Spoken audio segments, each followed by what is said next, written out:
The Friendship War, Chapter 16, Easier. You're kind of quiet this morning. Just thinking. I can tell that Mom wants me to talk more, but I know she's not going to push it. It's good with silence. She's good with silence. And anyway, if I talk to her, I don't think she'd like what I have to say.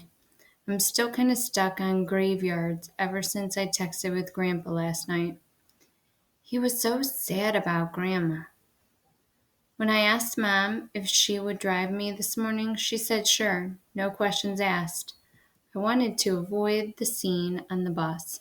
I feel like gangs of button maniacs would pounce on me looking for trades. Of course, I don't actually know if buttons are even still a thing. Maybe over the weekend everybody decided buttons are dumb. Maybe there's some new fad I don't know about. Some online craze that lit up the screens, blasting the buttons out of every single kid's head. Right back into all the little button graveyards. So where do you think Grandma is now? Mom smiles a little, her eyes on the traffic. But it's like my question doesn't surprise her one bit. I don't know, Grace. Not for sure. You're asking me if your grandmother is still herself, still somewhere. Then I would say yes, I believe she is. But do I know that? The same way I know that the sun comes up every morning? Then no, I don't know it like that. And how come you believe she's still herself? Are you saying that you think Graham's still alive, but somewhere else like heaven? We're backed up at a stoplight now, moving ahead only a little with each green signal. And Mom is thinking before she answers me. I don't recall if I've ever told you this before. I was about 20 years old, and in one of my college courses, the professor asked the whole class to close our eyes and sit very still. Then she asked, is it possible for you to imagine that the world you've known your whole life isn't there anymore? And I decided I could imagine that. No problem.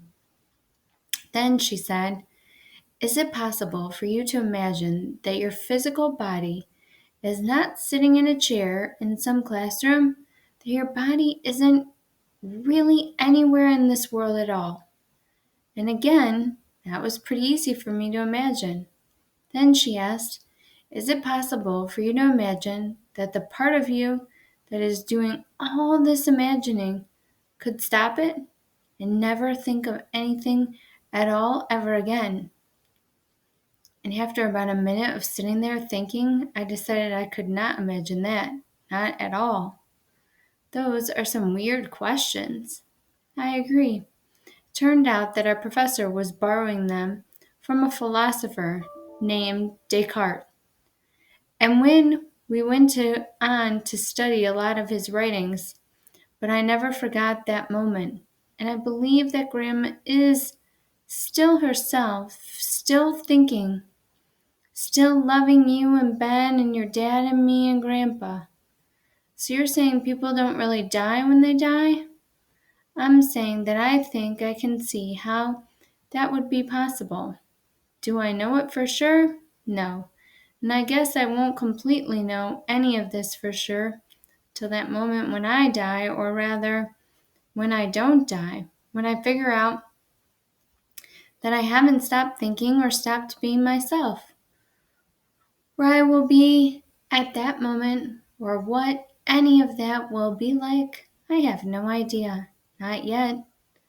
So this is a theory, correct? A theory?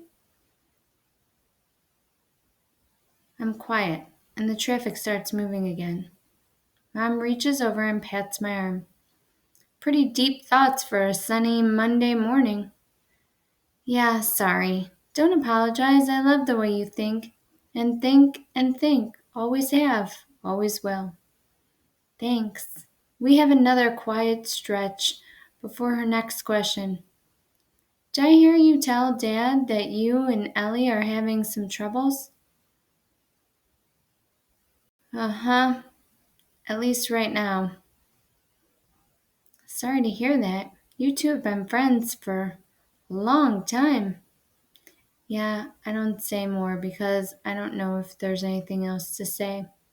But I do think of a question. Of all the kids you knew back when you were in sixth grade, are any of them still your friends? No, not a single one. My family moved from Ohio to Massachusetts, then from Massachusetts to Illinois, and then back to a different town in Massachusetts, all before I graduated from high school. It's hard to keep in touch with school friends. I know I could track down some of them now if I wanted to, but once you lose contact, there are fewer reasons to pick up the threads again. And I was out of high school before Facebook and texting and all that came along. Now it's a lot easier. Yeah, totally. Easier. Easier is a very nice idea. There are about 100 things that I wish would get easier right now, right this second, except wishing isn't scientific. Isn't that Hank Powell standing there near the door? We're pulling into the drop off area in front of the school, and Mom's right. That's him. Say hello to him for me, will you? Sure. Have a wonderful day, Grace. You know how you're always telling your father to stop worrying. Take your own advice, okay? Okay, thanks for the ride. You're welcome. I love you, Grace. I love you too. Bye. Bye. As the car pulls away, Hank sees me and waves, a smile on his face. I smile back, partly just to be friendly. But there's another reason for my smile. I can see that walking into the school this morning is going to be better than I thought it would be. It's going to be easier.